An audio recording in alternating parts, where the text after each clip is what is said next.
Welcome back.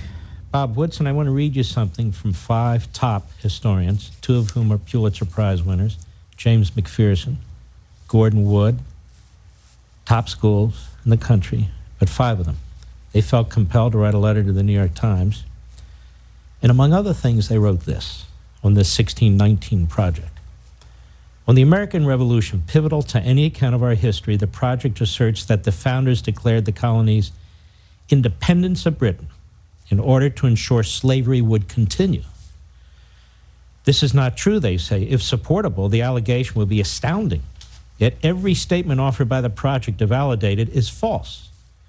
Some of the other material in the project is distorted, including the claim that for the most part, quote unquote, black Americans have fought their freedom struggles alone. They go on. The 1619 project has not been presented as the views of individual writers, views that in some cases, as on the supposed direct connections between slavery and the modern corporate practices, have so far failed to establish any empirical veracity or reliability and have been seriously challenged by other historians. Instead, the project is offered as an authoritative account that bears the imprimatur and credibility of the New York Times.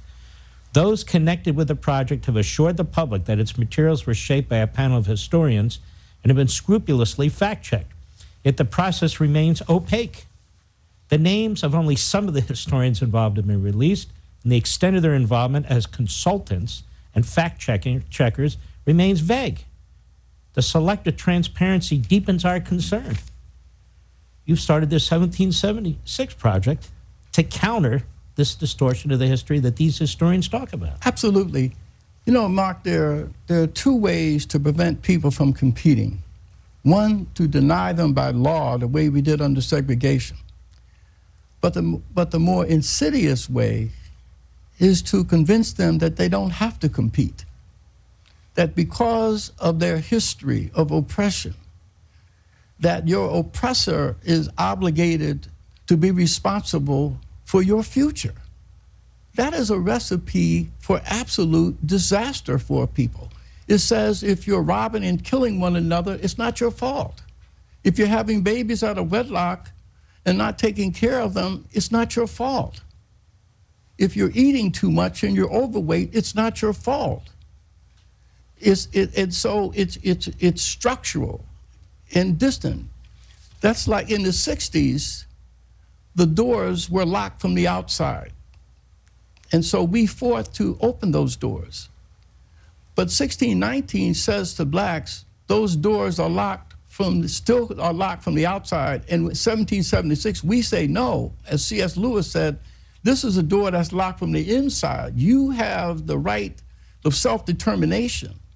And the 1619 said that these conditions of history dictate your present. And we, at 1776, offer evidence to the contrary. They say that capitalism is hostile to the interests of blacks. Well, there are 20 blacks who were born slaves who died millionaires. How is that possible if slavery were responsible for the decline of people? For one example, one woman, Biddy Mason, was born 1818 in Mississippi, and she couldn't read or write. And her master moved, he was a Mormon and moved to Salt Lake City. She walked behind a wagon for 1,000 miles tending to the sheep. She had 3 babies by him. And when she got to Salt Lake City, he moved to California, and that was a free state. A judge freed her. And as a result, she was a midwife, and she earned $1.50 a day. She saved her money for 10 years and purchased property in what is now downtown LA and got into real estate. And eventually, when she died, she was worth about $670,000. And she is the founder of the AME Church that's still operating. And her grandson became one of the wealthiest blacks. So there are countless stories like this of blacks in that period who achieved against the odds. And those traditions continue. For instance, 1619 says that the decimation of the family can be traced to racism. Well, between 1930, let's look at the evidence. Between 1930 and 1940, During the Depression, when there was a 25% unemployment rate, the unemployment rate in the black community was 40%. We had the highest marriage rate of any other group. Elderly people could walk safely without being fearful of being mugged by their grandkids.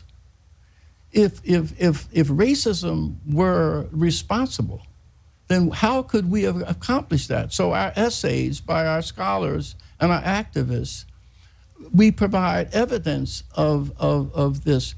It was our Christian faith that helped us to maintain standards. There was a church, a Mother Bethel Church in Philadelphia, where the members were taxed $1 a week, and they had their own welfare system. But you couldn't obtain welfare if you were slothful, or if you were lazy, or if you were a drunk. So we had moral standards, even during the time of segregation and slavery. And it was a strong content of our character as a people, which enabled us to withstand the horrors of oppression. But 1619 is cheating black children by telling them that their only lot in life is to be a victim. And Mark, has horrendous kind of national security implications too. Can you imagine if 1619 is being taught in 3,000 schools around the country, and if black children grow up believing that they are a victim of a racist society, and they become 18 and that's all they're fed, why would they want to defend this nation against foreign invaders or become a member of law enforcement and protect us domestically?